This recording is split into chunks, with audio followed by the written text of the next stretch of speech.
அனைவருக்கும் வணக்கம். நம்ம இந்த வீடியோவில் வந்து பார்த்தீங்கன்னா டிஎன்பிஎஸ்சி குரூப் 4 2024க்கு ரொம்ப வேகமாக எல்லாரும் ப்ரிப்பேர் பண்ணிட்டு இருப்பீங்க. நெக்ஸ்ட் இருக்கக்கூடிய இந்த ஒரு 20 டேஸ் வந்து பார்த்தீங்கன்னா நம்ம எப்படி எஃபிஷியண்டாக யூஸ் பண்ணுறது, எஸ்பெஷலி வந்து பார்த்தீங்கன்னா எல்லாமே படித்து முடிச்சுட்டு எப்படி ரிவிஷன் பண்ணுறது.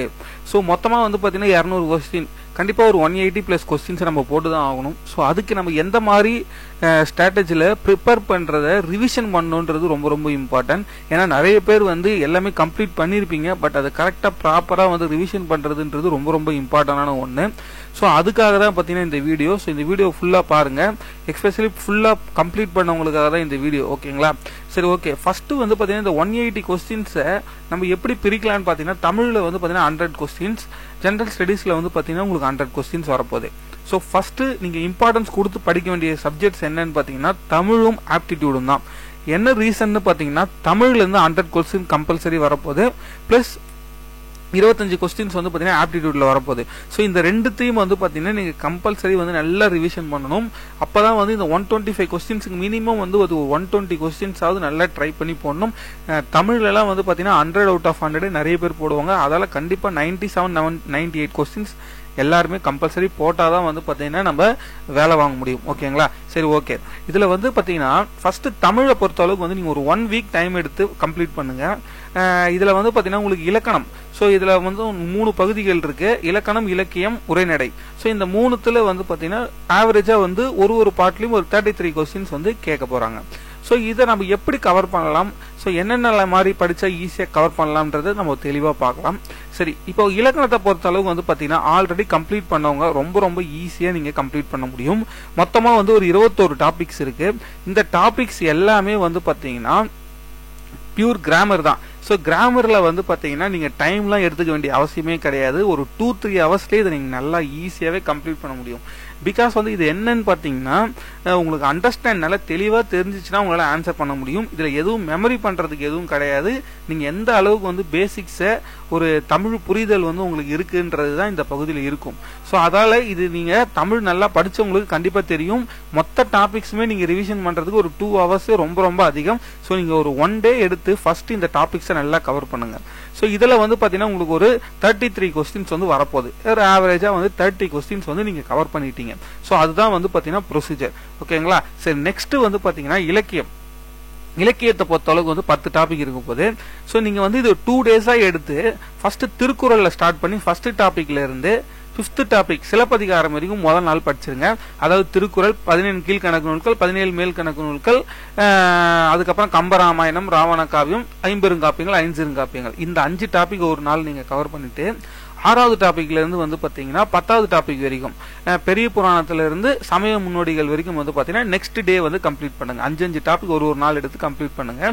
ஸோ 3 நாளில் வந்து பார்த்தீங்கன்னா இலக்கணம் ப்ளஸ் இலக்கியத்தை நீங்கள் ஃபுல்லாக என்டையராக வந்து கம்ப்ளீட் பண்ணியிருப்பீங்க. ஓகேங்களா? பெரிய புராணம் இது வந்து ஆல்ரெடி படித்து முடிச்சவங்களுக்கு தான் சொல்லிட்டு இருக்கேன், புதுசாக படிக்கிறவங்களுக்கு கிடையாது. ஸோ ஒரு பிளான் மாதிரி தான்.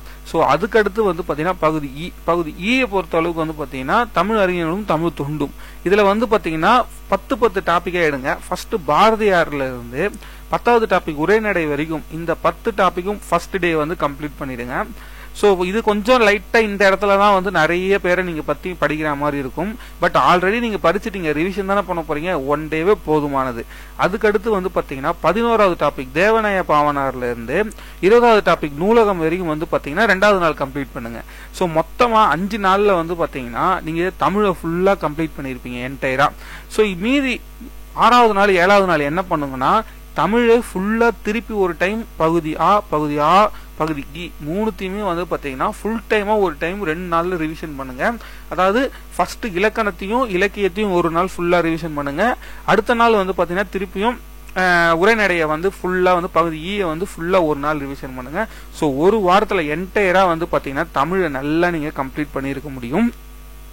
ஸோ அதுக்கு அடுத்து வந்து பார்த்தீங்கன்னா டைரெக்டாக ஆப்டிடியூட் போயிடுங்க. என்ன ரீசன்னு பார்த்தீங்கன்னா இப்போ குரூப் 4 பொறுத்த அளவுக்கு வந்து பார்த்தீங்கன்னா சயின்ஸ் கூட வந்து பார்த்தீங்கன்னா குரூப் 1 லெவலில் கேட்க ஆரம்பிச்சிட்டாங்க. ஸோ எல்லாமே வந்து ஒரு அப்ளிகேஷன் ஓரியன்டாக கேட்குறாங்க. ஸோ ரொம்ப டஃப்பாக தான் இருக்குது. நீங்கள் சயின்ஸை வந்து நல்லா புரிதல் இருந்தால் தான் நீங்கள் வந்து ஆன்சர் பண்ணுற மாதிரி இருக்குது. நீங்கள் வந்து மெமரி பண்ணிங்கன்னா ஆன்சர் பண்ண முடியாது. ஸோ சயின்ஸு கரண்ட் அஃபேர்ஸ்லாம் என்ன கேட்பாங்க, எத்தனை கொஸ்டின்ஸ் கேட்பாங்க, இது நம்ம எந்தெந்த சப்ஜெக்ட் எவ்வளோ கொஸ்டின்ஸ் கேட்பாங்க நம்ம கரெக்டாக சொல்ல முடியாது. பட் நீங்கள் ஆப்டிடியூடை பொறுத்தளவுக்கு கம்பல்சரி 25 கொஸ்டின்ஸ் இந்த ஏரியாலேருந்து கேட்க போகிறாங்க. So simplification, percentage, LCM, HCF, ratio and proportion, simple interest, compound interest, area, volume, time and work, logical reasoning, puzzles, dice, visual reasoning, alpha numerical reasoning, number series. So இந்த 4 பகுதியிலிருந்து கண்டிப்பாக ஒரு 23 questions வரப்போகுது. So இதில் இருக்கக்கூடிய topics பேசிக் நல்ல ஒரு maths புரிதல் அது இருந்தாலே வந்து பார்த்தீங்கன்னா உங்களுக்கு பேசிக் ஃபண்டமெண்டல்ஸ்னால ஸ்ட்ராங்காக இருந்தாலே மேக்ஸில் நீங்கள் 21, 22 ஈஸியாக எடுக்க முடியும்.